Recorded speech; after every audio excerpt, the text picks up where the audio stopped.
Yay.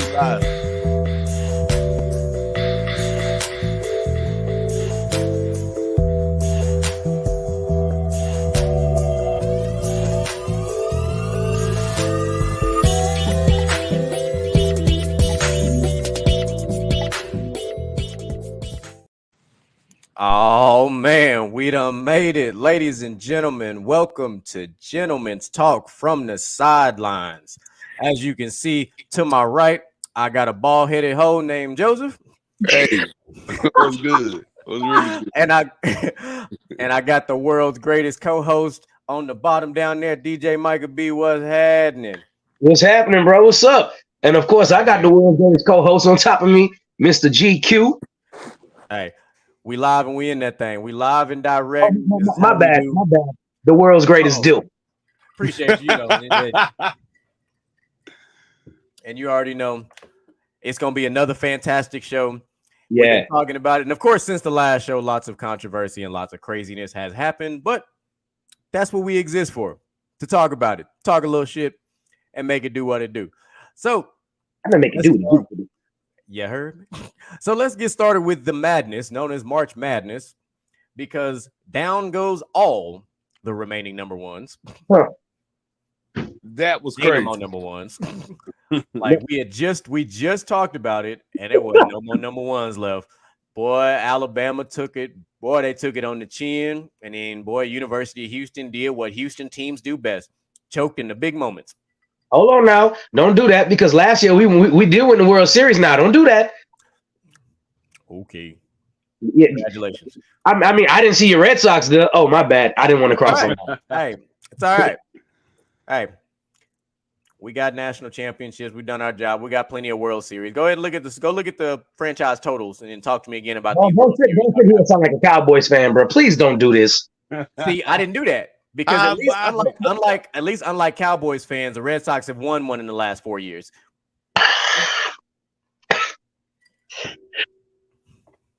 It's funny that we talk about. Anyway, we'll get there. We'll get there. So back to the the Final Four is finally set, man. Yeah. Houston, we have a problem because Houston did not make it. Houston looked like, I don't even know how to describe. Houston looked like the team that was ranked lower. They did. They literally looked outmatched. But see, so I say they looked outmatched, but really and truly, if you look at their first round matchup, they played the same in the first half. Like they looked like almost like they didn't belong, if that even makes sense. Like they looked sluggish, they looked slow, they looked like they were the least of the athletic teams. But it was like, why? Like University of Houston was so strong last year. And then we figure, all right, they're going to pick up that momentum. They're going to, show up, show out. And then they just never really got a flow. Yeah, they never got a rhythm. They won games, but like they didn't win that in that decisive manner that we thought they would, they would win in, I mean, this is just a case where it's like, I felt like, I do feel like the better team won. I don't care. See, the crazy thing about the tournament is you can't have a bad game. You just can't. No. And Houston had a bad string of games. They got lucky in their bad string of games to win as much as they did. But I mean, they played bad the whole tournament. Yeah, they finally caught up to them. But the crazy thing though is then you look at the other side of it, like Alabama looked good. Alabama looked like one of the stronger teams in the tournament. So did Arkansas. But in Tennessee looked good. Baylor looked good for a while. But then all of a sudden, look at your Final Four. Who in the world would have picked these four teams in the Final Four? Somebody that don't know crap about NCAA basketball. Guaranteed. Right. That's it. Like you want to know who would have probably picked these four teams? This asshole above me. Yeah, because Florida Atlantic. First of all, unless you go to Florida Atlantic, you probably wasn't picking them. San Diego State, I can live with it. You're a 5 seed. But you picked San Diego State at one point. You said San Diego. You wouldn't surprise if San Diego State made the run. You did. I said I wouldn't be surprised they beat. I said I wouldn't be surprised they won in the when they were in the round of 32 going to Sweet 16 because I just felt like they had the matchup to win. Yep. You got the U. The U looks like the most athletic team in the Final Four, but the UConn Huskies look like the best team in the Final Four. They're the most complete team. Like, I don't know. It looks crazy, but those are your four teams. Florida Atlantic, the number 9 seed. Then you got San Diego State and Miami, your 2 number 5s, and then UConn being the number 4. Welcome to Houston. Hey, I'm trying to tell you.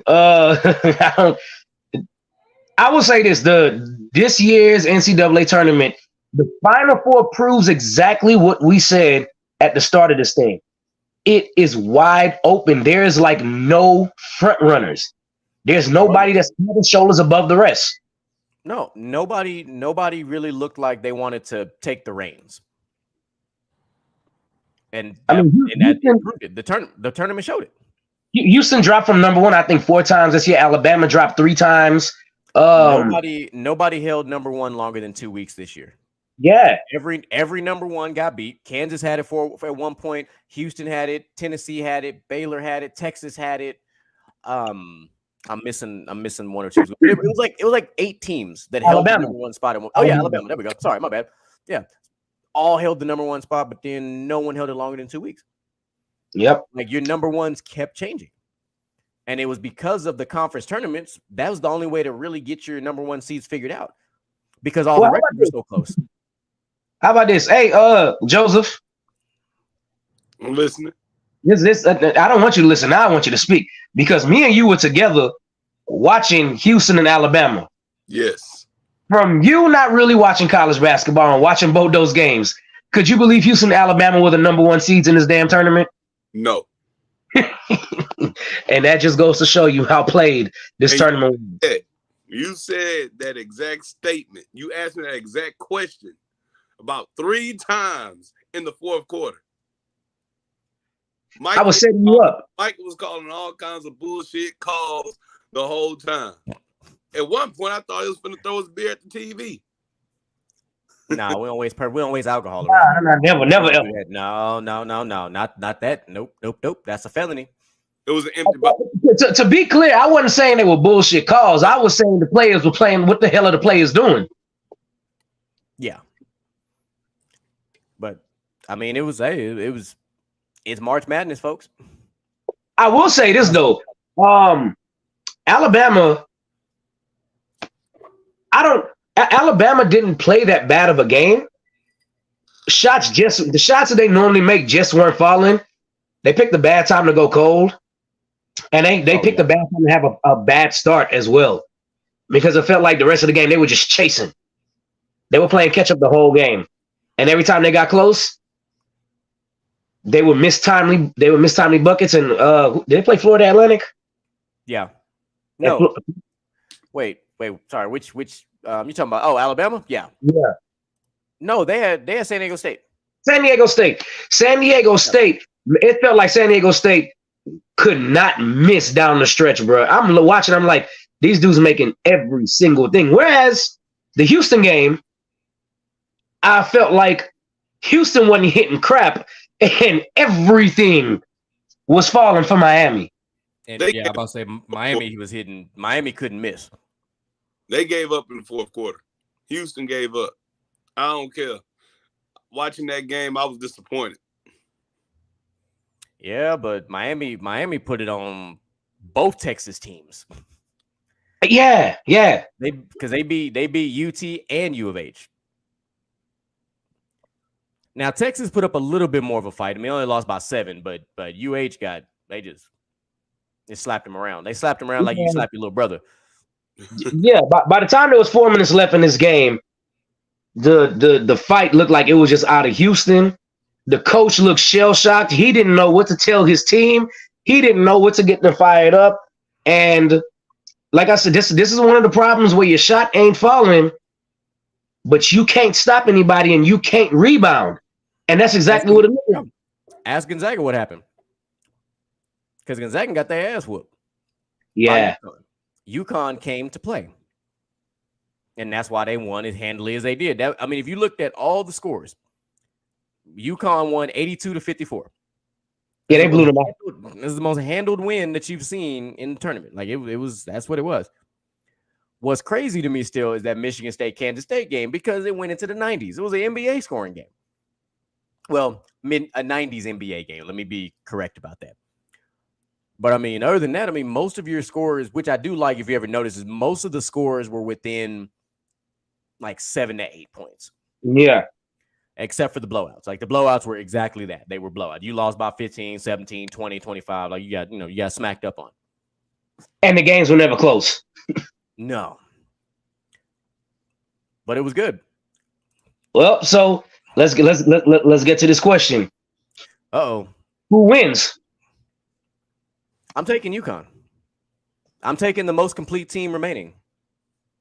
I don't have a reason not to pick UConn. Like I'd love to hear someone make a case for why UConn wouldn't win. Well, I can tell you one thing: you're not going to get one out of me because I also picked UConn. I wish I could sit here and make a case for Miami, just them being as athletic as they are. but we know one thing about athleticism, yeah, like cool, you that athleticism team, but then it's like, but you run into that fundamentally sound team, and what happens? You lose. UConn is top 10 in both offense and defense in the country, and UConn is very well coached. Yes, we know this all too well. So time will tell. Actually, I say time will tell. Hell, we'll find out on Saturday. So a lot will be determined Saturday. Yeah.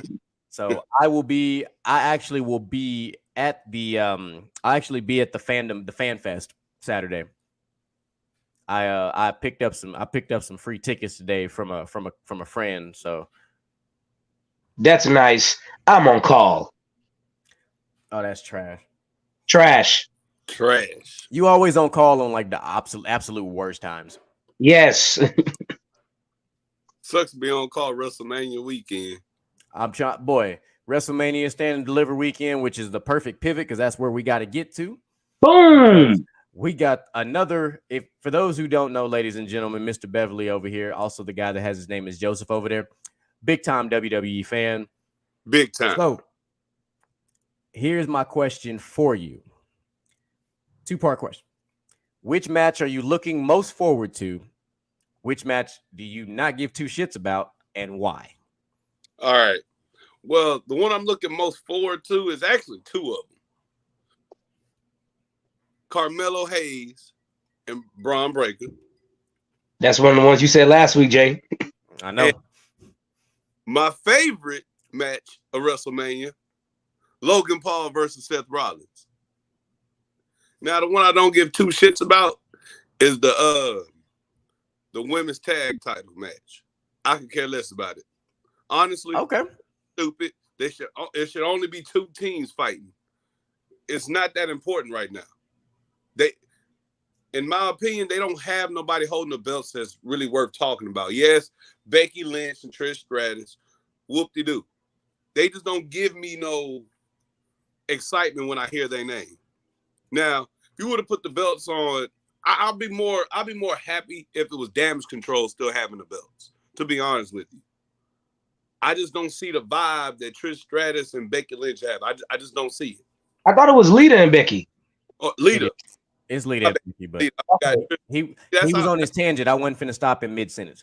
Yeah. See, that's just how irrelevant I feel like them titles are right now. Damn.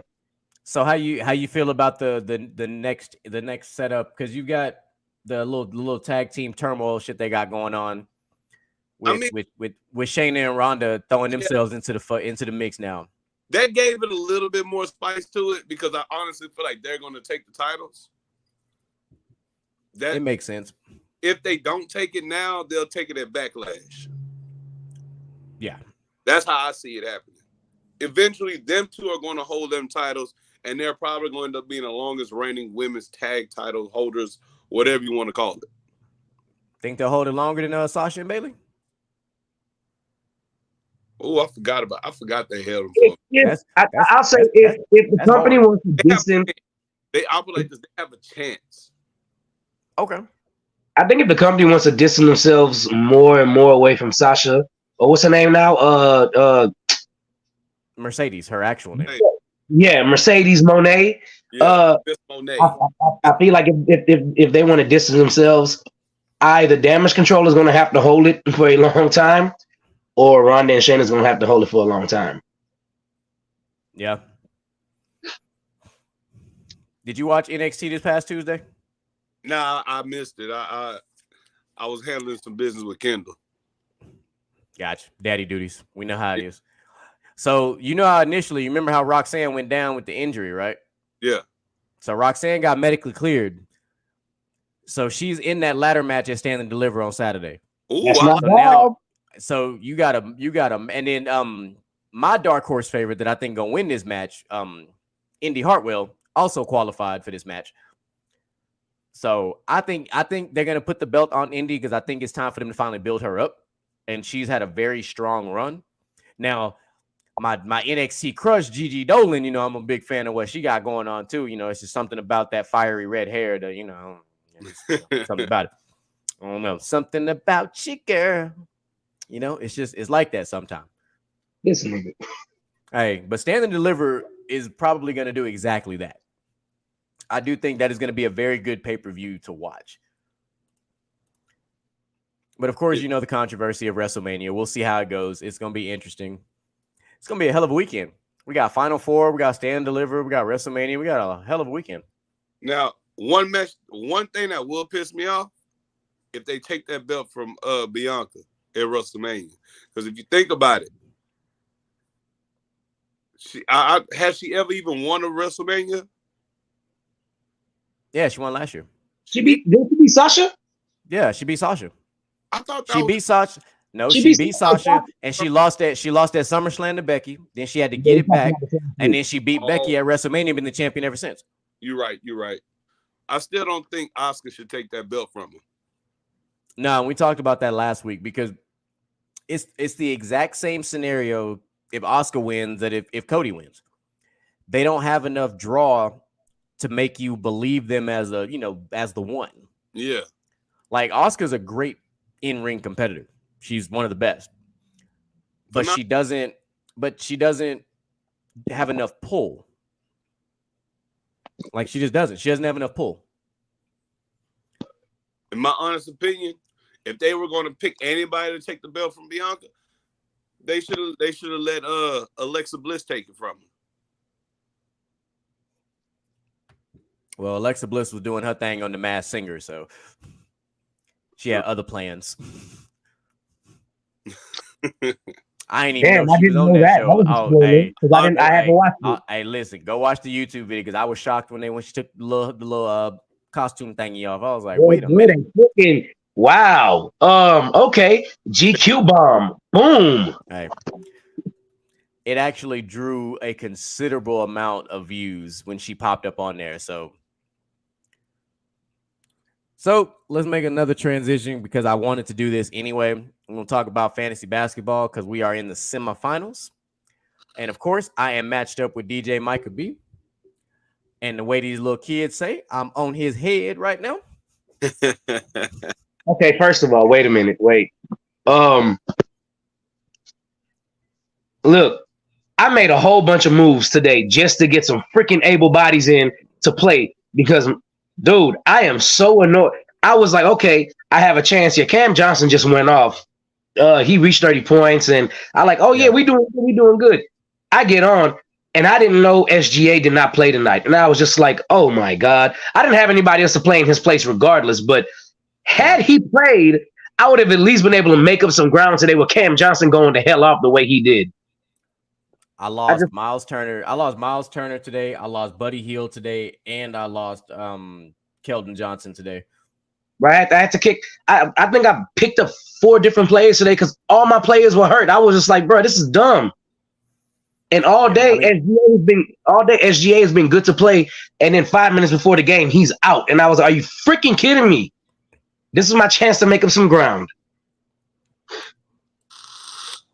But it happens, It's just, it's hard. We know this. We've been playing fantasy basketball for a long time.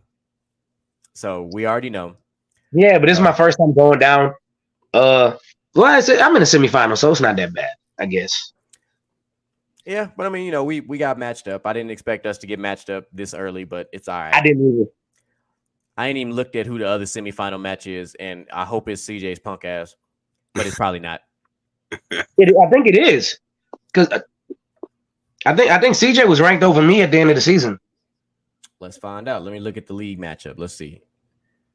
No, it's not.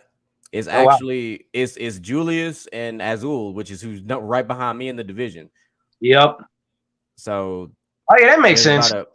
There's about a 224 point difference between them two right now. So, yeah, I think there's like a 300 point difference between us. Last time I checked. Yeah. Right now it is 959 to 668. Yeah. We still both got 32 games left, so a lot can change. Steph Curry dropping 30 last night was big for me. Very big. I was pissed off. Steph Curry with the shot. So we had to talk about that, but and as we get into this more so next basketball season, we'll start diving more into like the fantasy rankings and things of that sort like that. But speaking of our fantasy rankings, what I do want to pivot to is I do want to pivot to fantasy football though, because we got some fantasy stuff coming up. I have my first dynasty league coming up. We got the gentleman's league coming up. I say coming up, it's not, but it is. It's coming up for the research portion because the draft is around the corner. You already know we looking at rookies or who we gonna draft and all that type of stuff. But I want to turn my focus to the players that are already in the league. So if you're looking at, let's say, top 5 quarterbacks, who do you think the top 5 quarterbacks going into this upcoming season are going to be based on how last year turned out? Definitely not Prescott. Dak Prescott's better in fantasy than he is in reality. He definitely is. I was about to say, I don't know what you're talking about. I mean, he might not be top 5, but he's definitely like top 8, top somewhere in there. Yeah. He's somewhere in that little mix. Do you have the list? Because I'm gonna try and guess. Yeah, go ahead. Obviously, Pat Mahomes is going to be there. I want to say a healthy Lamar Jackson will, but I have no idea what Lamar Jackson is going to be, or if he will be on a roster on opening day, which is crazy to say. But I've also already has a high interest in the Patriots, so we'll see how this goes. But Pat Mahomes, Josh Allen, just because he gets a lot of big plays. Joe Cool. Oh, Joey B. Joe Burrow. Yep, Joe Cool. I want to throw the Chargers quarterback. I can't think of his name right now. Oh, Justin Herbert. Justin Herbert. And if I had to pick a 5th, who would I go? I would go with I definitely ain't going with Aaron Rodgers. He's at the end of his days. That's all right. That's why you're going to CJ's punk ass Jets. Yeah. How about you know what? I'm gonna take a swing, and I'm going to actually say this year, Trevor Lawrence will. Okay. I'll take a swing and say Trevor Lawrence will this year. If I'm predicting, based on last year though, I'm pretty sure he's not there. But man, yeah, it wouldn't surprise me if he finished top 5 this year. Yeah. So based on last year, number 5 is actually Justin Fields. Oh yeah, running ability, and then some. Number 4 was Joe Burrow, obvious reasons. Number 3 was actually Jalen Hurts. Number 2 was Patrick Mahomes, and then Josh Allen was number 1. I cannot believe I forgot Jalen Hurts just now. Oh wow. Yeah, I mean Jalen Hurts took the whole fantasy world by storm. Running and passing. But basically the way it's set up going into this upcoming season, they've got them broken down into really and truly in multiple tiers. But what I want to do, we know what the top 2 tiers are going to look like. So the top 2 tiers are pretty much the usual suspects, the guys that you know. So I want to pose a hypothetical. We're gonna focus on the tier 3 guys. Okay, so before we go to before you go on what you're going to say, how many guys are in the top 2 tiers so we know what kind of range we're 9. working? 9. Okay, so we're starting with 10 in tier 3. Correct. 10 through 18. Okay. So because everybody drafts differently. So on the off chance that you're one of those players that one of those managers, like usually how you and I are, except for last year when you jumped out there and took Josh Allen like you did. But it paid dividends though, because he was balling. Not saying it didn't, but on the off chance that you wait a while and you get a quarterback, later in the draft. If you're looking at these tier 3 quarterbacks, when I name these guys off, just give me 2 guys that you would go with as your pretty much as your starting quarterback for the season. So at number 10, you've got Deshaun Watson. Number 11, you got Kirk Cousins. Number 12, you got Tua Tagovailoa. Number 13, you got Daniel Jones. Number 14, you got Geno Smith. 15 is Jared Goff. 16, Russell Wilson. 17, Aaron Rodgers. And 18, Kyler Murray.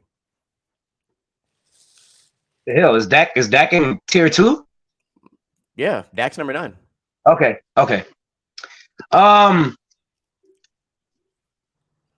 right off the bat, rather, I wouldn't take Daniel Jones and I wouldn't take Tua. Tua's too injury prone. Daniel Jones had one good year, and I'm not even calling it a good year. My man didn't even throw for 25 touchdowns.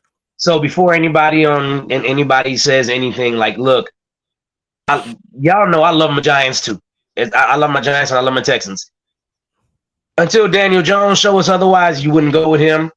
I'm more confident in Geno Smith than I am Daniel Jones. With that being said, I would probably go with who was the first guy you named? Deshaun Watson. I will go with Deshaun Watson as probably my number 2, which isn't bad because I'm pretty sure it depending on how deep your fantasy team your fantasy league is, and our league is what, 8 people? 8 or 10, I don't remember. It's about to grow exponentially after this. Yeah. So as of right, based on last year, our group was 8 or 10. So I would these tier 3. It was 10. It was 10 last year. Okay. So I would probably go with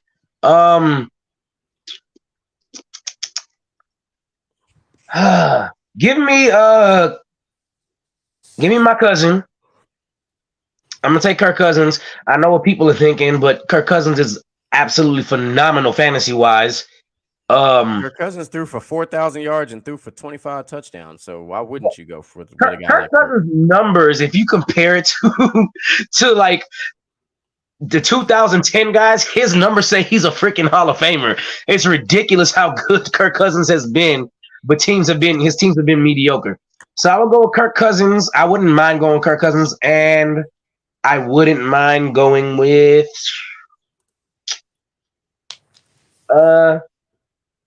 I'd say Deshaun. Yeah, I wouldn't mind going Kirk Cousins or Deshaun, but I would throw another one in there and say I don't think anybody can go wrong with Geno Smith either. Geno Smith might not give you 4 touchdowns in any game all season, but he's going to be consistent and throw 250, have a very low number of turnovers, and he's going to give you probably 2 passing and 1 rushing touchdown a game, which is 3 touchdowns, which is 18 points if you know how fantasy. So Geno is very good in fantasy. So I'd go Deshaun, Geno, and Kirk. I'd be fine with. Yeah, I'm looking at. I like Kirk Cousins, but I'm also looking at Jared Goff. That team is reloaded. That team, they let go of DJ Chark because they got a healthy Jameson Williams. You've also got Amon-Ra St. Brown, which if you drafted him last year, you were paid in full. I am okay with drafting Jared Goff as long as I have Amon-Ra St. Brown to get double points. If I don't get him and I get Jared Goff, I'm gonna be pissed off. Yeah. They also they signed David Montgomery, and they've still got some high draft picks. So there's still some potential. Oh, speaking of Detroit, one of their longest tenured players actually re-signed with them today in Marvin Jones Jr. Nice. So something to keep an eye on, which means that he got dumped from Jacksonville, which is opening up more room for Calvin Ridley and company, which we'll talk about here in a little bit. My second one, I would probably, I would take Deshaun just because he also there's some running upside with him too. If I had to pick a third, it would be Russ. I would take Russ. I think Russ is gonna have a much better year this year than last year, especially with Sean Payton at the helm. From a fantasy perspective, not talking about real football, talking about fantasy here, folks. For those who know, especially in a PPR format, I would definitely look at a quarterback like Russ. Kirk Cousins is a damn good PPR quarterback. For those who play in PPR leagues, you know this already. Yeah. So just something to be mindful of. Hey, by the way, Joseph, let me explain something to you real quick. When it comes to fantasy, because you seemed a little perplexed when you were like, I wouldn't take back, but I know you're a Cowboys fan. So here's what I'll say to this. The Cowboys have the tendency to play from behind. And if your team has a tendency to play from behind, you're going to want that quarterback in fantasy because the chances are he's going to throw the shit out of the ball as Dak does because the Cowboys play from behind. And because they had Zeke running the ball and he wasn't doing shit. So, well, now Zeke looking for a new home. So, yeah. And I pray to God it ain't the New York Giants. Oh, no, I'm staying far away from that. Taking a look at the next position, we're going to look at running back positions now. Okay. So, your tier 1 running backs, if you will, they're broken down in so tier 1 has 4, tier 2 has 5. Yeah, tier 1 has 4, tier 2 has 5, and then tier 3 has 3, 6, that's 8. So tier 1, you're looking at 4, Saquon Barkley, at 3, Austin Eckler, at 2, Jonathan Taylor, and at 1, Christian McCaffrey. Austin Eckler, my man, you called it last year. You called it this past football season too because you picked him up. Good shit. Austin Eckler was Austin Eckler. But he made the jump to elite fantasy football status this year. Ridiculous. For sure. Tier 2, at number 9, you had Travis Etienne. At number 8, you had my boy Nick Chubb. Number 7, you had Josh Jacobs. Number 6, you had Derrick Henry. And number 5, you had Kenneth Walker III. I would just like to tell everybody, Nick Chubb is going to rebound this year. Now that Deshaun Watson has a offseason under him. Because he was the only thing people game plan for last year when they played Cleveland, dog. I know. Nick Chubb was one of my PPR running backs last year. And he was still pretty consistent at giving me 100 yards and some change. So, you take it for what it is. He's not going to catch any passes because he's not utilizing the passing game like that. So, you kind of take what you get. I think not with an offseason underneath them, Deshaun was pretty good at throwing to his running backs while he was in Houston. I think he'll be okay. PPR wise, I think he'll be okay. Will he be? No. I would have won my fantasy PPR league last year if my other running back wouldn't have got injured. Because I had Nick Chubb, I had Javonte Williams, and I had Miles Sanders. I stand by that. I would have won. Even though Miles Sanders played Miles Sanders did play like shit toward the end of the season, but I had a couple other little sneaky pickups. But you can stand by it all you want to, but I mean, we will never know. You're right. Because no matter what happened with Denver, the running game would have been fine. Oh, yeah, for shit, sure. And, of course, into Tier 3, you've got at number 17, you had Aaron Jones. Number 16, Cam Akers. Number 15, J.K. Dobbins. Number 14, Ramondre Stevenson. Number 13, you had Dalvin Cook. Number 12, you had Najee Harris. I don't understand that one. Number 11, you had Breece Hall. And number 10, you had Tony Pollard. Is this PPR or is it just standard? These are, I'll tell you right now, these standard scoring. Okay, I can see why Najee Harris was so high because Najee Harris got a lot of carries for Pittsburgh. So, yeah. He was injured most of last season. I know because I had him on my team. Him and Alvin Kamara were absolute letdowns last year.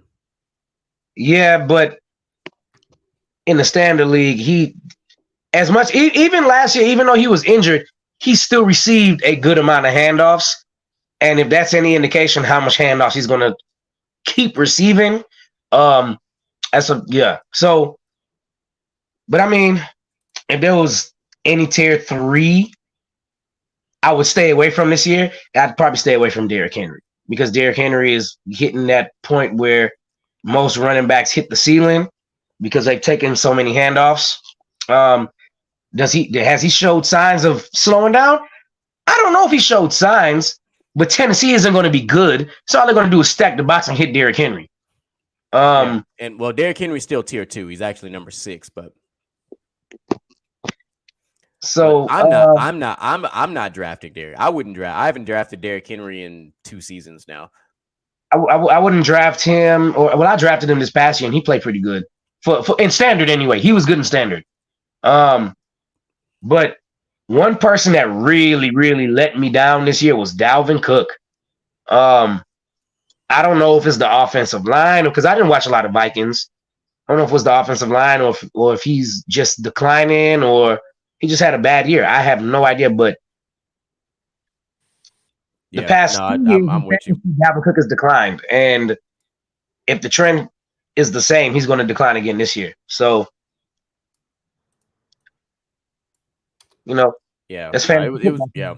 That's 100%. That's fantasy football for you. Like, keep in mind, ladies and gentlemen, these rankings that we are going over are currently standard. We'll take a look at the PPR here shortly, just at least for the sake of what your top 5s look like. We don't really care too much after that, but just so you kind of see the differences. Yeah, compare. On to the receivers. Your tier 1 receiver starting at number 5 was Tyreek Hill. Number 4 was Devontae Adams. Number 3 was Cooper Kupp. Number 2 was Jamar Chase, and number 1 was Justin Jefferson. No surprise there in the top 3. No, and that's crazy that Cooper Kupp was still top 3 and missed games. Cooper Kupp might have broke his own damn record. Oh, I know. He was on my PPR team. I know. Losing him was painful. Tier 2 only has 4 receivers. You've got Jalen Waddle at 9. Number 8, you have CeeDee Lamb. Number 7, you have A.J. Brown. And number 6, you have Stephon Diggs. By the way, people, if you're looking for a solid number 2 to probably be your number 1 receiver, Jalen Waddle is a good pick. If you can get him like in the fourth or 5th round, and you don't have a number 1 receiver, or you're just looking for another number 1, even though he's number 2. Tua does spread the ball pretty good between Tyreek Hill and Jalen Waddle, and Tyreek Hill receives most of the double team. So Jalen Waddle gets a lot of the slot and streaks, and he does catch the ball, and he is very, very talented at that. Yeah, and their offense is going to change a little bit because Mike Gesicki's no longer there. Mike Gesicki is now a New England Patriot, so we will see how that goes for them as far as what they do at the tight end position to fill that void. Now let's talk about tier 3 because that's where we're continuing to keep our focus. Tier 3. Hey, don't be scared to jump in, bro. No, you watch football enough now. Yeah, I do, but I don't know nothing about fantasy. I feel it. Tier 3 is pretty deep. You've got quite a few options, and one of these names, you'll know which name I'm talking about. It's gonna be very interesting. So at number 20, you've got DJ Moore, now Chicago Bear. Number 19, you got Christian Watson. Number 18, DK Metcalf. Number 17, Amari Cooper. Number 16, Chris Olave. Number 15, Deebo Samuel. Number 14, Calvin Ridley. Number 13, Devontae Smith. Number 12, Garrett Wilson. Number 11, old Amon-Ra St. Brown. And number 10, T. Higgins, Micah's favorite receiver. So tier 3 is very, very deep. I am actually, this is based off of last season. No, this is the rankings going into the next season. What? I'm actually surprised Gabriel Davis didn't make tier 3. Look, I was looking. Nah, he's not going. He had way too many inconsistent games. Gabriel Davis is a tier 5 receiver right now. I don't know if Gabriel Davis had inconsistent games, but Josh Allen was just that damn inconsistent. Outside of Stephon Diggs.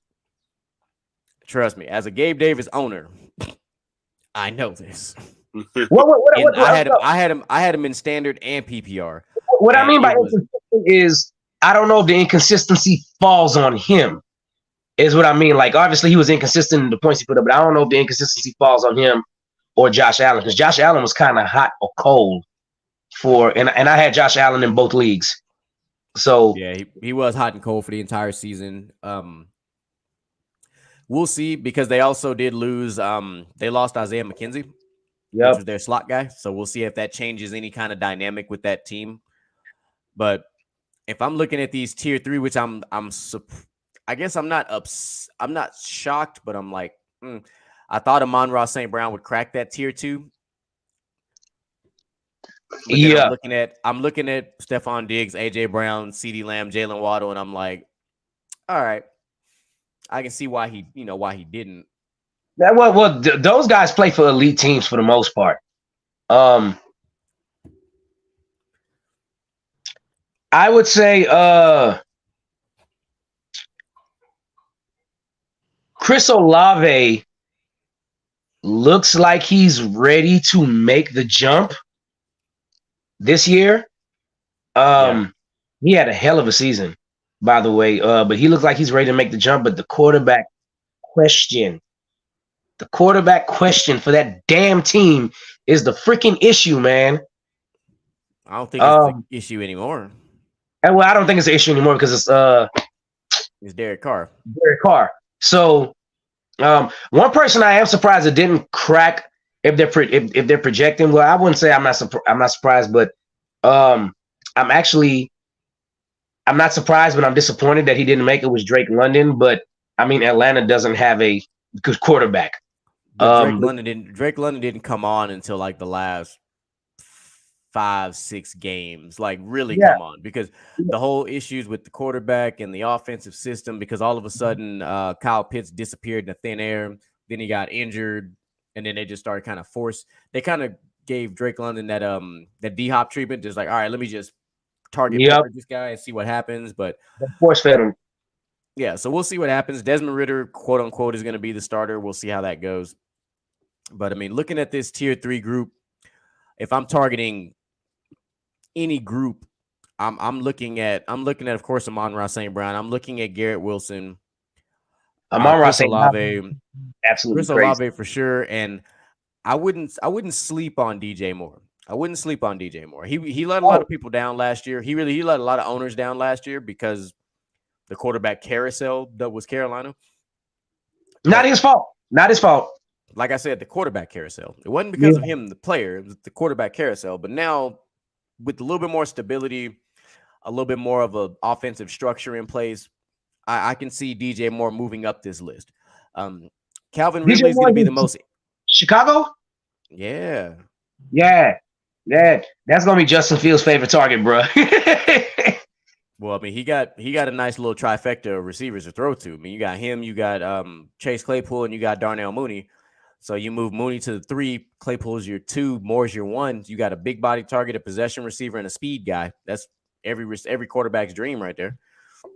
So for the sake of fantasy, you'll know after about the first 4 weeks, kind of who's who does what, who's boom or bust, if you will, and who's going to be that true number 1, which should be DJ Moore. But given the way that their offense is structured now, not having David Montgomery, we'll see how much it changes. Calvin Ridley's the interesting one because, of course, he's been out of football for a year, but he's also going to Jacksonville with Trevor Lawrence and company, and we already know how Trevor Lawrence is with his receivers, because if you were a owner of, like Zay Jones and Christian Kirk, you benefited. I had Christian Kirk. You had Zay Jones. I sure did. And Zay Jones, I picked him up in waivers. So, solid receiver. Obviously, he's not going to be anywhere in these upper tiers. He'll probably be towards the bottom. He's actually in tier 6. But it's all right. You need those guys later on in the draft. Zay Jones won't end. He won't end the season in tier 6, though. There's no freaking way. We'll find out. They have a different offense coming up, so we'll see. T. Higgins is another interesting one. He had enough production to crack top to him, and St. Brown really could have cracked the second tier, but given the 4 guys that were in tier 2, you can't really, feel too bad about it. How about this? Because how low is Gabriel Davis? Davis is, I saw him a second ago. That's tier 3. This is tier 4. Drake London's in tier 4, by the way. Gabe Davis is in tier 5. He's currently the 38th ranked overall receiver. I don't think Gabe Davis is going to end that low again, and the only reason why I think so is because Stephon Diggs requested a trade. Well, he's pretty much demanding a trade at this point because he's pretty pissed off about the playoffs. I ain't seen not a single confirmed story about that whatsoever. I'm just saying, like he made it pretty clear, but I don't think he hasn't been traded, and I don't know if Buffalo is going to trade him, but if Buffalo trades him, Gabriel Davis is definitely a guy to keep an eye on. I mean, I'll keep an eye on him, but I won't put as much stock into him like I did this last football season where I kind of got bit in the ass when it mattered most. But he has some I have a big different. He did, and I benefited from those, but he had a lot more duds too. He had more duds than great games. So Was that because of injury, or was that just him? no, it was him. He wasn't injured. I thought Gabriel Davis got injured during the season last year. Oh, he was he? Did he really just? He had a couple of games where he just disappeared into thin air. And you got to remember, goddamn, you got to remember too. One of his games was literally like the week 2 game where he had that 98-yard catch. Like that was PPR and standard gold right there. And that's what kind of blew him up and put him on the map because of that week 2 game. But after that, he really only put together 4 more games that were comparable to that. Okay. They were just very spread out. Other than that, he put up some okay games. Like in PPR, it wasn't bad. Standard, it was terrible, to say the least. But let's take a look at these tight ends, the most confusing position in fantasy to draft. Because if you don't get one of those top 4 guys, you have not no hope, but it's very confusing after that. But I would just like 4 guys draft TJ Hawkinson this year. Yeah, so TJ Hawkinson is number 4. Mark Andrews is number 3. George Kittle's number 2. And Travis Kelce's number 1. Travis Kelce's going to be number 1 until he gets old.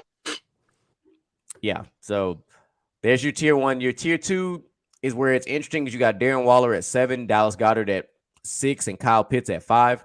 I'm not touching Kyle Pitts with a 10-foot pole right now. No Dalton Schultz? Wow. Dalton Schultz is in this 3rd tier. Your tier 3 at number 16 is Taysom Hill. Number 15 is Okonkwo from Tennessee. Number 14 is Greg Dolch from Denver. 13 is Dawson Knox. 12 is Dalton Schultz. 11 is Cole Kmet. 10 is David Njoku. 9 is Evan Ingram. And number 8 is my man, Pat Freiermuth. Let me tell y'all something real quick. Since we're up on tight ends right now, if you don't get one of the top 4 tight ends, you're not going to get good tight end play all season. And that's pretty much a fact, bro. Even I don't give a damn if TJ Hawkinson is 4. I can't believe TJ Hawkinson is 4. I had TJ Hawkinson last year. So TJ Hawkinson had one big game, one good game all year when he caught like 3 touchdowns. I know, because I was playing against you. Yeah. So, I mean, look, I was a Pat Freiermuth owner, so I know that was my guy. And he came through as he was consistent. I knew what I was going to get from him. When I got bigger games from him, cool, but I knew what I was going to get. And as far as your non-upper tier tight ends, Pat Freiermuth wasn't bad at all. No, TJ Hawkinson wasn't bad. He gave you a consistent 8 points in standard, which is what I do think though is in these upcoming fantasy drafts, I think a lot more people are going to reach for a guy like Evan Ingram. And I think they'll reach for a guy like Darren Waller at number 7 with the Giants too. Yep.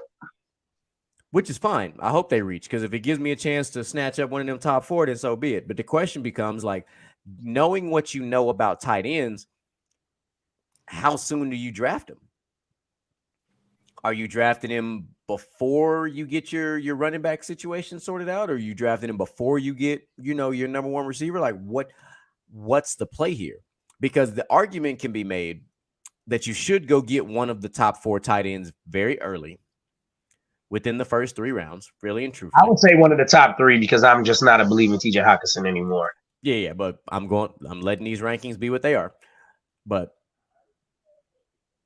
that's what I'm saying. Like, it's tricky. When we start talking about drafts and stuff is when we'll really start kind of, letting people understand, what it is. So let's talk about these defensive rankings, not defensive players, just defense. We ain't gonna start breaking down all the defensive player rankings because a lot of you guys don't utilize defensive players in drafts, but we will as we get closer to the actual fantasy draft season. We'll start talking about it because the league that Micah and myself are in, we do draft defensive players. So, hey fellas, I'm gonna have to holler at y'all. Gotta go make a quick phone call. No, Micah is not Destiny. That man finna go change some oil. I didn't even think that. I thought maybe Kendall called. Yeah, that's who's been calling. Okay. Go talk to your daughter. Handle your daughter business. All right, I'll holler at y'all. All right. All right, so looking at these defenses, consensus number one, no surprise here, San Francisco 49ers at number one. Number one in everything. Yeah, Buffalo Bills at number two. That one, I understand. Number three is Dallas Cowboys. Going to be back this year, so. Yeah. So, yeah, number three is the Dallas Cowboys. So those are your tier one defenses. Not bad, makes sense. Number four is the New York Jets. Number five is Philly. Number six is Denver. Number seven, New England. And number eight is the Baltimore Ravens. I don't like the way you did that. Say it right. Oh, you talking about CJ's punk ass Jets at four? There you go. There it is. Yeah. That's the one. I'm also not surprised I'm not surprised with the top two tiers. No, I'm not surprised at all. Those are pretty much your teams that have everything covered from backfield to the front. So now I do want to see how Philly's going to rebound defensively because they did lose a lot of players, but they're sitting at 5, so we'll see. But they did lead the league in sacks, so we'll see. I still stand by Carolina in fantasy football, bro. I'm telling y'all, that damn Carolina team gave me like 25 points a game. Carolina is currently at 22. They are considered a tier 4 defense. They were considered that low last year too, and they still gave the points. I know. I'm not arguing with you. I'm just telling you what the current coming into this upcoming season, what they're talking about. They've got, and then of course, so tier 3, you've got Tampa, Cincinnati, Kansas City, New Orleans, and the Washington Commanders. Those are your tier 3 defenses. I don't believe in Tampa's defense anymore. Yeah, I don't either. I don't believe. Cincy, we'll see. Kansas City got better now that those rookies are going to be sophomores. They might crack tier 2. There's a good chance they can move into all the way up to number 8. I could see Baltimore taking a step back. So we'll see how that goes. I think they will, and not only that, if Lamar Jackson isn't there, they're going to get a lot of points scored on them because they're going to have the offense is going to have a lot of short fields. Because Lamar Jackson won't be able to move the chains with his feet, so it goes hand in hand, you know. So who knows what the whole situation with Lamar is going to be? But man, it's going to be fun to see it play out. Yeah, but I mean, it doesn't make much of a difference for the sake of the defense. I beg to differ because if you give up a lot of points because you're on short fields, that plays a toll on defense fantasy wise. Yeah, but even when they had Huntley, I mean, they were still. Yeah, but Huntley. Yeah, but I'm not saying anything about which any quarterback, these quarterbacks being better than Lamar, but I'm saying that defense still didn't spend an ungodly amount of time on the football field, but they did suffer from a lot of injuries. They had the 49ers syndrome. They will suffer this year if Lamar Jackson is not playing quarterback and people have a whole offseason to plan for Huntley. Only time will tell. But I don't know. I didn't draft him last year, so I didn't draft two of the defenses that I drafted last year are in the top 3 tiers. So I mean, and I've got my targets for this upcoming draft, but I had Tampa and Carolina. I had Tampa, Carolina, and I think Tennessee, which Tennessee actually surprised me last year defensive wise. Just that the offense couldn't freaking score. Yeah.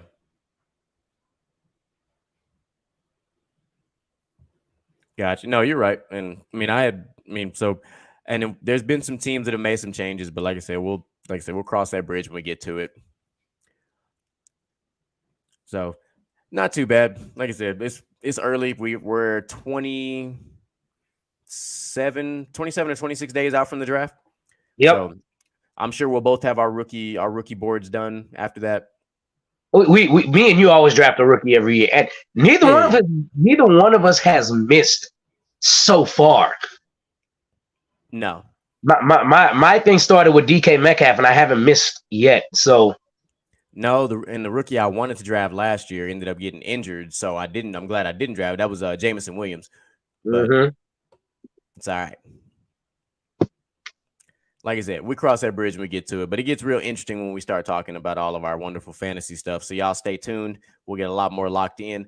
I'm going to take that little slight pause in the conversation and the transition to make sure that y'all know to like, follow, and subscribe. From the sidelines, we're here. We on YouTube. Catch us on Spotify. So you catch us on Apple Podcasts, Google, Amazon Prime Music. We're also now, as of a couple days ago now, the audio is now available on iHeartRadio as well. So check us out. It's going to be there. As you can see from the bottom of the screen, if you're looking at trying to be a guest on the show, hop on gentlemanstalk.com, fill out the guest intake form. We'll get that. It'll hit the email. We'll get you set up. We'll get you on the show. And hey, let's have some fun. yes, sir.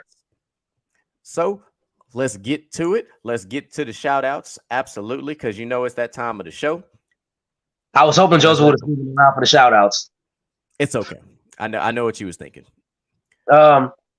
Regardless, it used to be local brews and shout outs. So I do have a local St. Arnold lawnmower. I want you to take one guess where I found this. Ooh, let me find out. HEB. Here. Everything's better. You're damn right. That's exactly why I went for it. We looking for it. It is beautiful, smooth. It's not my first time having it. I went to HEB just so I could put the plug in. The homie Mooley hopped in one time for the one time, letting him know what's up. Man. So. Yeah. All right, so my shout out today. It's a very sad and tragic shout out. My shout out today goes out to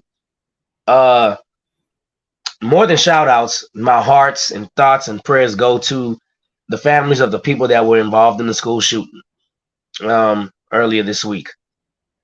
Was at work, got hurt, 6 people killed, and then the shooter eventually died.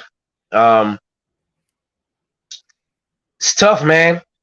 It seems like every time we look up, there's another school shooting here in America.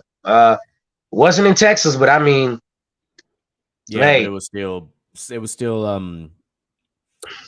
sad nonetheless. Innocent kids dying that have nothing to do with anything relating to this person. The innocent adults dying that have nothing to do with this person either. And this time it was a female, which was crazy. Yes and no. It was it was a female, but wasn't a female at the same time. Got it. Yeah. The way, I've seen the body cam footage. I've watched a couple of different points of view from it to see the response. What I will say, in light of that entire situation, is other police departments. I'm gonna say it like this: take notes. Notice what these police officers did not do, which was take their sweet ass time.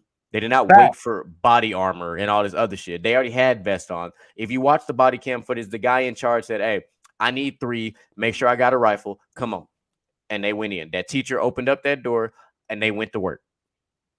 When there are lives in danger and lives at stake, you ain't got time to wait. You cannot be reactive. You must be proactive. If you have all this stuff readily available, you good to go. One of the guys even put on his riot control helmet. Whatever. You never know. Maybe the perpetrator would have had a baseball bat and started swinging or something. I don't know. He could use the butt of the gun. Yeah, but they went in, they went to work. And had they not done that, who knows what unfortunately, what the casualty count would have or could have been. They went in there and they prevented, something that could have been considerably worse. So shout out to those police departments from Tennessee for their response because that was beautiful. Being a military man, I appreciated the movement, the teamwork, the way they called out every single door. They checked the open doors. If it was a locked door, they kept it moving. Like, I enjoyed the way they moved because that is the way you should do it. And they did it with a 4-man team. Yep. Can't ask for a better way to do it. So they prevented, like I said, even more of a mass casualty situation. So shout out to the person who's on the team, man. 100%. And while we're doing that, we'll also give them a moment of silence for those lives that we did lose in that situation as well.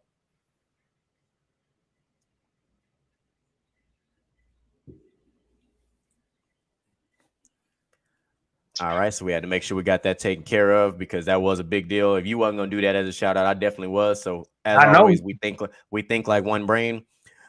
That's what makes this show great. So you got us on the cross? Oh yeah, I wanted Joseph to be here for the crossover too, man. I think you're gonna appreciate this one. I do. So all right. Throughout comic book history, I'm gonna need your help on this one too. Because I know you're into comics more than I have been. There have been some great superheroes who have clashed and who are known as rivals. And why I say that is because let's start with the most notorious one. Batman and Superman. They clashed. They hate to love each other and love to hate each other, bro. Yeah. No, you're 100% right, man. I'm thankful myself. Is that what Moose said? No, that was your goat. That was our resident Detroit Lions fan. Okay. Well, I say resident. He's not a resident, but he's a big Detroit Lions fan. That's a part of everything. So yeah, Detroit to the Super Bowl, right? Okay, but great, Batman and Superman rival. How about Wolverine and Deadpool? That one made its big debut on the big screen in whichever Wolverine origin movie it was. I can't remember which one it is. The very first one. The very first one. Okay. Who am I missing here? Other rivals. Other big time rivals. I mean, you had the Punisher and Daredevil. Punisher and Daredevil. That yes. I would even say Blade and Daredevil too. That's another pretty well known one. So I bring that up because today's crossover is going to feature my favorite rivals in sports. Troy, what's good? My favorite rivals in sports. Doesn't matter what sport it's in. Doesn't matter if it's college football. Doesn't matter what league. My favorite rivals. Kicking things off at number 5, because I do 5. Let's go. Number 5. I am going with Pittsburgh Steelers, Baltimore Ravens, because the NFL is much better when both of them are good. And we all love a Pittsburgh Steelers Raven throwdown. Who doesn't? Yeah. If you're an NFL fan, you love a good, you just the North. Yeah. The North. Going in to number 4. You know this one. And you're not even gonna be surprised by this. OSU and Michigan.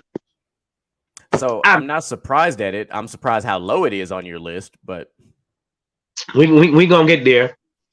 Because number 3, this one involves a lot of me and you. Boston Red Sox, New York Yankees. Fuck them Yankees. Oh man. Oh, I'm waiting for this. I'm gonna post this up there. I'm gonna let you take that one because I know you got a response to that one already. That might be on your list already. Number 2. You're gonna laugh at this one. I wish Joseph was still here for this. Number 2. The damn NFL versus the Cowboys. Everybody hates the Cowboys. All of them. We all hate the Cowboys. We don't care. We all hate the Cowboys. All of us hate the Cowboys. And of course, going into number 1, this is personal for me. Might not be personal for a lot of people. Manchester City versus Manchester United. That rivalry is so crazy over the past because Manchester City has finally answered after all these damn years. They have finally stepped up to the plate. They have. Well, they answered a few times earlier in the 2010s too, because I think it was 2000 and was it 14? I'm counting the 2010s up until now because Gotcha. for a while it was like a one-sided rivalry. Manchester United was so good when Ronaldo and all. Look, Manchester City has finally probably overtaken Manchester United for a couple of years. I didn't know so many Manchester City fans existed, bruh, until what do you say there? Buffalo Juniors versus Red Plate. Okay. This is not the okay. Let me reiterate this. This is not the top 5 rivalries in sports. This is my personal favorite top 5. So it has. Yeah, it has the personal, one. Yeah, so this is the one. This is one of them. I would have went with the one he just posted. Man U versus Arsenal too. Yeah. That was a crazy one. that one was absolutely stupid. Especially that was the one that led up to the World Cup in Rio. There's a lot of players from both of them. Yeah, most definitely. So who would you add to the list? Because I know you over there. I know you got something in your head. Obviously, I didn't say Lakers Celtics. The only reason why I didn't pick Lakers Celtics because it's obvious. I'm gonna pay homage because first I'm gonna say Federer and Nadal.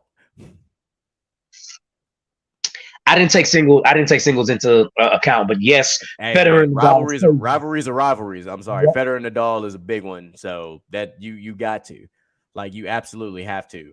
If I throw another one in there, even now it's still it used to be a lot bigger, but I mean it used to be a big one when you dealt with I always forget it when I'm thinking. Oh, Dallas and Philly.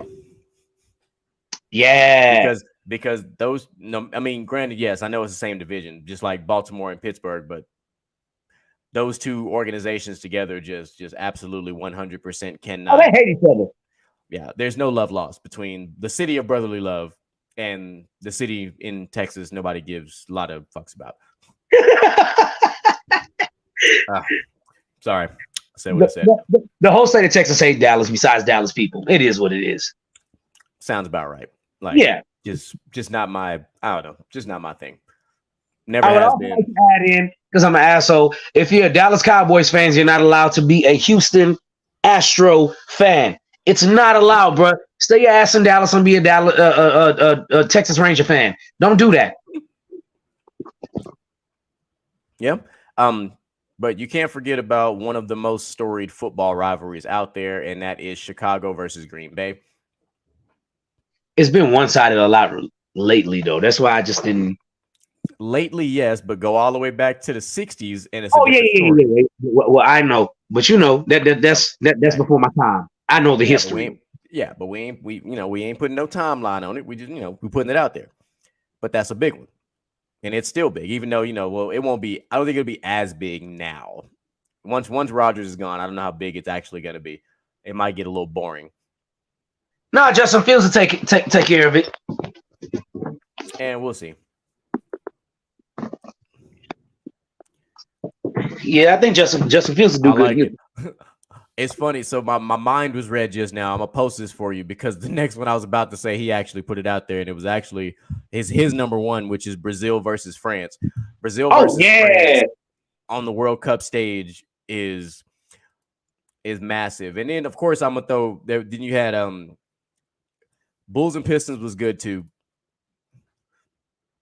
Bulls and Pistons back in the 80s and 90s was really good. Nowadays in like the 2000s and now it's not so much, but yeah, 80s and 90s Bulls Pistons was phenomenal.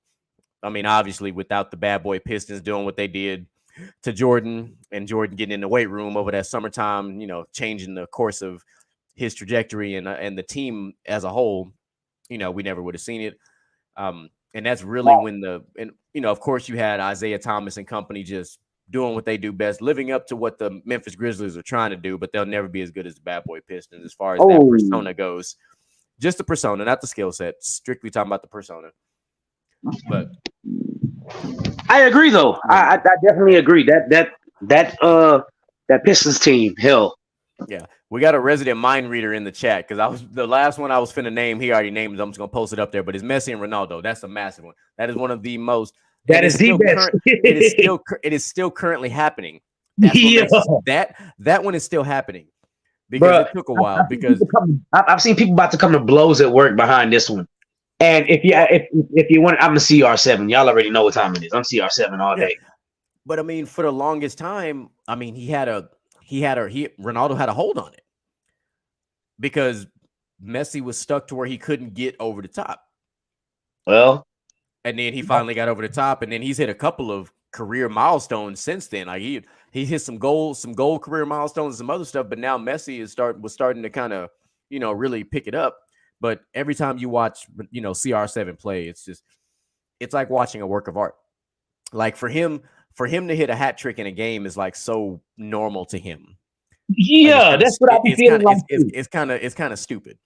Like you're just like, how? Like you watch it and it's like it just looks so easy. Two good passes and he's scoring. You're like, what the fuck? How? Like you're almost mesmerized at how great it is. Yes, but of course. Oh, hey, this one is getting really good. This one here. This one is getting really good. In the World Cup, it is. In the World Cup, it is very good. In the World Cup, it is very good, especially on the men's side. It is because the U.S. has a very young team. The Mexico has a good veteran team with some mixture of young kids. It's a very good rivalry that's picking up. Yeah. It's over the last 4 years, it is definitely picking up. Yep. Let me see Ronaldo. My favorite player is Ronaldo. Oh, Ronaldinho. Oh. Yeah. He said it, Ronaldinho. So for y'all who don't watch a lot of soccer, I would apologize, but I'm not. Just do a little. Just it ain't my fault. Do a little research. Most of the names that we dropped in this chat and that we just talked about, they're common names. You'll learn real quick. So I was gonna transition to my favorite segment, but we have one other segment we got to get to before that because you gave it to us and we talked about it. Ladies and gentlemen, you will see this segment every so often, but when it happens, you will know it happens, and we call it Dumbass Millionaires. Dumbass Millionaires is what we call it. So Dumbass Millionaires means that we saw a story, whether it was on whatever one of our source channels that we find information on is a millionaire, typically an athlete. The millionaires in this case are usually millionaire athletes or actors, actresses, things of that sort, but who do things that you're like, come on, really? Like before, so on the audio version, the first time we did this, of course, we talked about Ja Morant and all the issues that Ja Morant had going on with his life. So we're going to keep it NBA because we got another dumbass millionaire in the NBA, and his name is Bradley Beal. So Bradley Beal was playing a basketball game against the Orlando Magic, which they lost. And after the game, when they lost this game, he was on his way out to the tunnel, just like any other game, routine stuff, blase, blase. Then all of a sudden, a fan starts heckling him. Hey, you just cost me $3,000 and this, and this. So then, Bradley Beal does a quick U-turn real quick and gets into an altercation with this fan to a point where he gets in this fan's face, slaps this fan's hat off his head. And the fan immediately goes to arena security or the police or whatever they call these damn people. Event security, I believe is what it's called. And said, I was just assaulted by this NBA player, this, that, and the other. And now we have a problem on our hands. Your thought, okay. Micah? I'm not. Okay, so, me and you text back and forth about this today.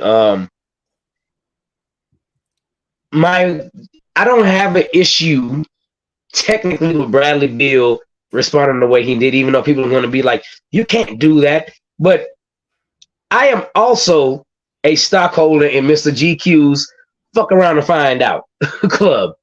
I probably hold like 50% of that, and he holds the other 50%. So let's talk about this. Act stupid, fuck around, and you find out. That's what happened with Bradley Beal. While I don't condone his actions, I'm not mad at his actions either. And the reason why I'm not mad is because these people are human, and you just can't, bro. Like you just can't pop off at the mouth to everybody, dude. You just can't do. You just can't pop off at anybody you want to, and feel like you can't receive repercussions because you had a NBA event or NFL event, this and that. Bro, most of these dudes on the field, they come from bad upbringings, and they will drag your stupid ass. But on the flip side, you might want to do a little bit of research on Bradley Beal. That ain't somebody you just want to be talking sideways at. But on the flip side of that also, come on, Bradley, you can't hit this man's hat off. They will charge you with assault. That counts as assault. It's something on his body. They're going to charge you with assault. I'm pretty sure you're going to settle out of court and you're going to lose money. I don't give a damn if you only lose $10,000 to your millions and millions of dollars. It don't matter. Stop losing money. You can't do that on TV, man. You just can't. Yeah, it ain't gonna be like $10,000. It's gonna be simple assault, but they won't settle for it. It won't be that, but it'll be something minor. But I say $10,000 because I feel like the NBA is gonna charge them $10,000 because that's what the NBA is good for. The NBA is good for $10,000 to $15,000. So NBA is gonna charge him $10,000. He'll probably settle out of court for like $5,000, whatever. Yeah, we all know it's a money grab on dude's part, but I mean, come on, Bradley. This is a televised. Every game you playing is a televised. It's a televised game, bro. You gotta be smarter than that. Even if it's on NBA TV, it's still televised. Even if it's to a particular audience, somebody's watching. Like you knock this dude hat off, and the dude swings and hits you, and now y'all are fighting. You look like an idiot now because they're gonna say you assaulted first, even though it was just a hat. A simple hat gonna cost you thousands of dollars. Come on, man. Dumbass. So, piggybacking and talking about this next one. So I didn't want to talk about this one, but the more I watched that video, I just cackled. I did. I didn't even laugh. I cackled. And it was the Tekashi 6ix9ine video.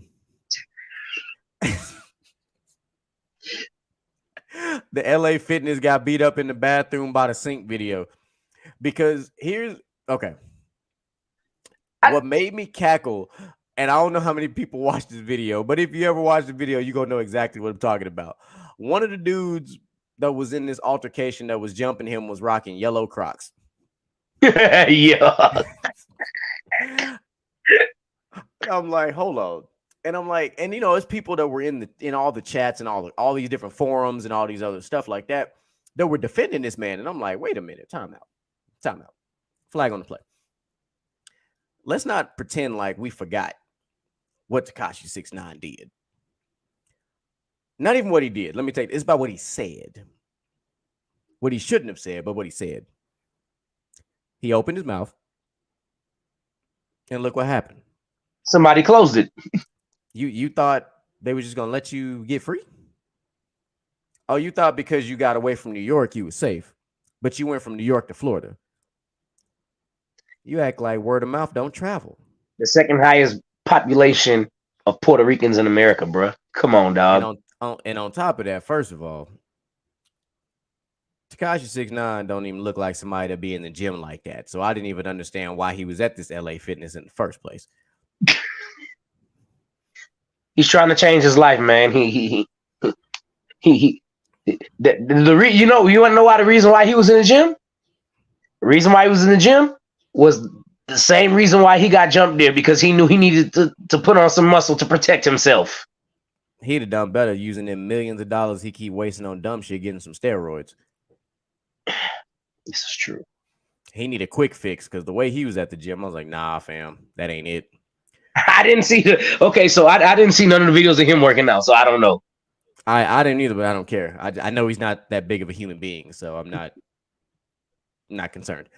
It's not the point. The point is a dumbass millionaire who thought that his actions would have no repercussions. And clearly, you getting jumped at LA Fitness in a bathroom by the sink were the repercussions to start with. Yeah, man, everybody don't play that snitching shit. He brought up people's names while he was in that had nothing to do with the fuck he had going on. So that whole Treyway shit, your whole crew, that shit dead, bro. He's alive. Lucky him. So, but Yeah, that part. dry snitching. Dry snitching. It Why you had seems to do that? like Why you had to do that? Because you already. Oh man, just, boy, just, boy, bro. I tell you Sometimes what, boy, that is one of the funniest stories in existence, right there. we'll tell that story one day on air. Mm. It's gonna be Somebody hard. should It's gonna be hard to do that without. stop the tattletale when you were a kid, bro. Stop tattletaling. Shut That's what up. my mama used to say. Why you tattletelling? I don't even know what the hell a tattleteller is. Like that don't even sound like a. It's not a real word, but Not a real word. it did. But in the black community, it was. It went from tattletelling to snitching to ratting, all these different phrases we use. I'm like, man, bro, like, come on. So, so Moose, Moose said he loved his segment. So appreciate the love, man. Hey, listen, Moo, if y'all see a story that come out about a dumbass millionaire, post it in the chat. It is most likely gonna get talked about. So Big facts.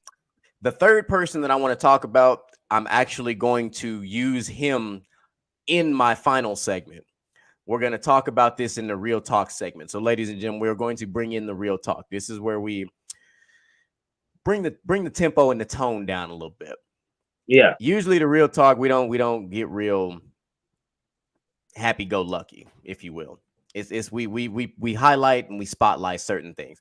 So, me and Mel was talking about this on the phone yesterday. You and I haven't got a chance to talk about this, so this is about to be some new, not some new, but you've probably seen the stories, but now I'm about to bring it to light. And those who keep up with social media or just keep up with Hollywood news, all that type of stuff like that, you're all familiar with currently with the Jonathan Majors situation. So there's multiple layers to the Jonathan Majors situation. But here's my problem with the entire situation. I have one problem that I'm gonna highlight. I don't want to highlight the other problem because the facts aren't there yet. So I don't want to paint anybody in a certain particular type of light.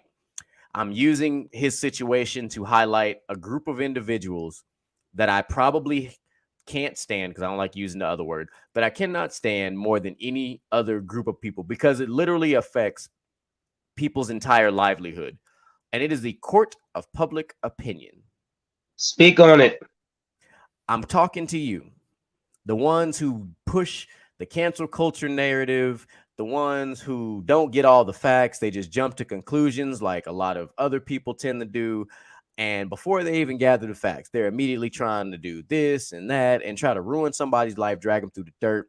And it doesn't matter. Even if that person comes out innocent, because of the court of public opinion, that person's reputation is stained and borderline ruined. Because people who don't like to get the facts, but they see it on social media, it's been shared 5,000 times and got a million comments and all this stuff, you just assume that it's true. We no longer live in a society that is innocent until proven guilty. You are guilty until proven innocent. But even if you are innocent, if the court of public opinion decides, oh, well, we just don't like what you did, so we're still going to, paint you out to be this bad guy or bad gal, you can still be canceled or ruined or, have your name dragged through the mud, however you want to look at it, simply off of someone's opinion. Now, last time I checked, I ain't the smartest guy in the world or anything like that, but an opinion is something that you as an individual formulates, right? Mm-hmm. In other words, your opinion is yours. It's not mine. It's not yours. It's whoever comes up with said opinion. When your opinion becomes facts is when you actually have facts to back up your opinion. Your opinion no longer is an opinion when there are facts behind it.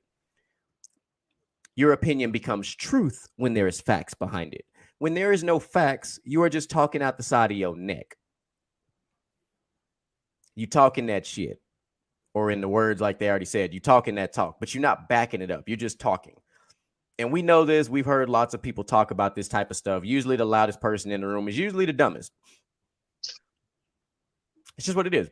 As also goes to be said when it comes to fighting too. The loudest person in the room usually can't fight. Used to be the first one to get knocked out.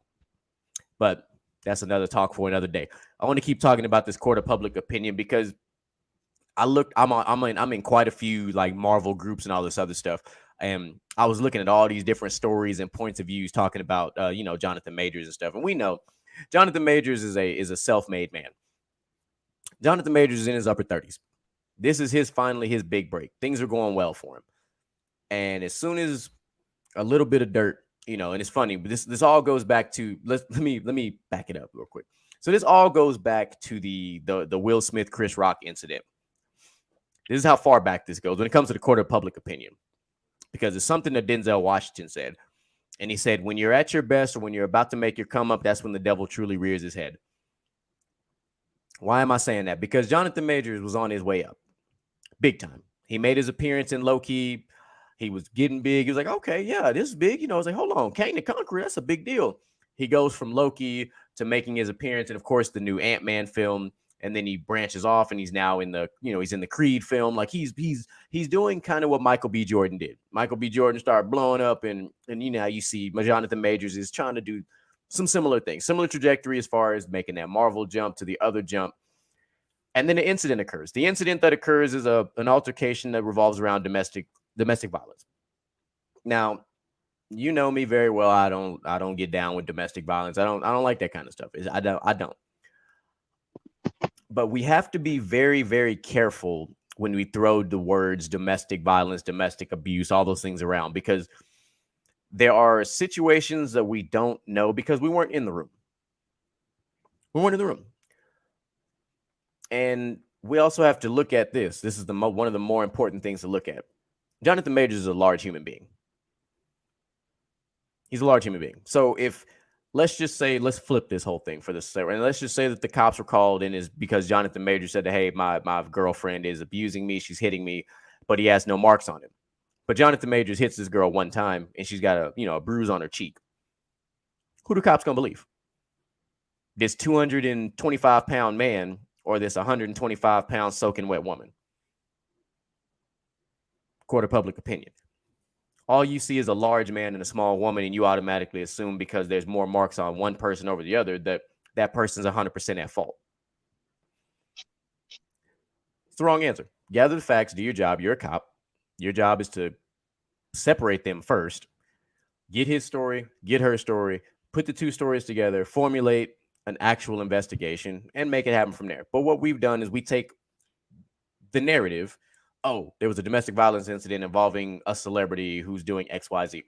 Everything in these comments was talking about, oh, we need to recast him. We need to cancel this. He needs to be put in jail and all that. I'm like, hold on, time out. First of all, we have seen human beings do worse things and get nothing happen to them. We've seen this more times than not. We've seen this a lot, especially with college athletes. We've seen this. College athletes that go to certain schools. I'm not going to highlight them schools, but I'm just saying. We've seen incidents that are considerably worse than this current incident. And we're ready to just flat out just throw this man to the curb. Have we as a society forgotten, or we just don't do second chances no more? You got to be perfect in this life. Like, Micah, you perfect? Hell no. Crazy? Lord knows I'm not. I could write down my list of every mistake I made. I could write a novel on my mistakes. Facts. I'm still here doing my thing. You cannot take a situation like that, or just a situation in general, if it does not involve the big ones. And the big ones are the crimes that we're not going to discuss because I don't even like talking about them very often. If it don't involve those big ones that we're all familiar with, get the facts first.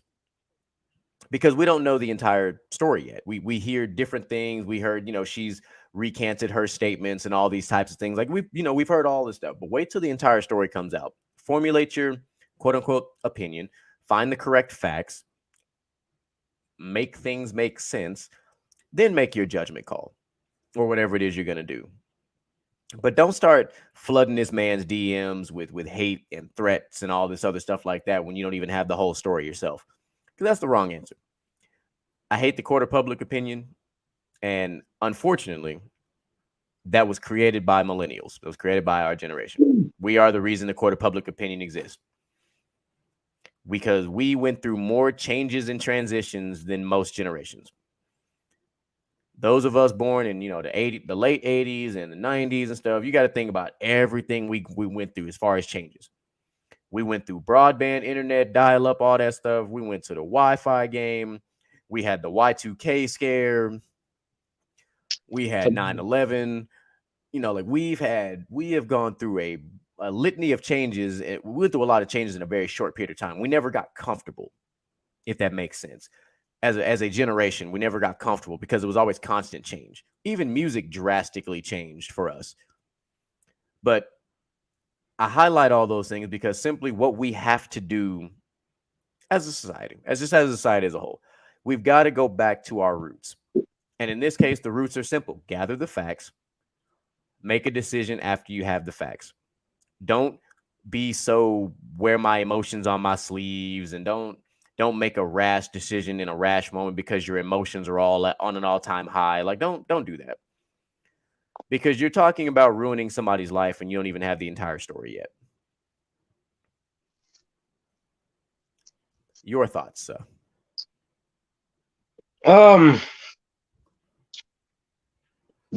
This is, I don't think this is our first time talking about the court of public opinion. It's not, but not the way we just did it is a little bit different. I'm not a fan of the court of public opinion. People have degrees and people have titles and things like that to basically decipher everything that happened and figure out what was going on. Am I for, like, during that time frame, like, okay, we're going to put everything on pause right now until we figure all this stuff out? Yes, I am. But it becomes overboard when this thing just happened. What was it, like earlier this week or then the last week? This just happened. Like, the stories really started breaking like Sunday or Monday. Right. So the story just started breaking, and people are already, before they even have any of the facts or gather anything, here they go already. Just, oh, we need to recast them. We need to do this. You just cannot decide you're going to ruin somebody's life off of a hunch. If that was the case, I drive by in a park, I see you. I don't know what happened before, and I see you punch this guy in the face. I didn't see this guy do anything to you, but I see you punch him in the face. I'd be an asshole to go to your job and be like, hey, he assaulted him, and you need to fire him because he's not a good person. I don't know what happened. Maybe that dude walked up and slapped the crap out of you, and you kept your cool for as long as you could, and then he pushed you before I saw him, and you turned around and finally punched him in the face. I don't know. I don't know what happened before I saw you punch him in the face, but it'll be premature of me to go tell cops or go tell your job, hey, he did this, and they'll go tell anybody of a public figure like he did this and this. That's what I saw. What you do is, hey, I witnessed a part of an altercation. I don't know the full story, but this is what I saw.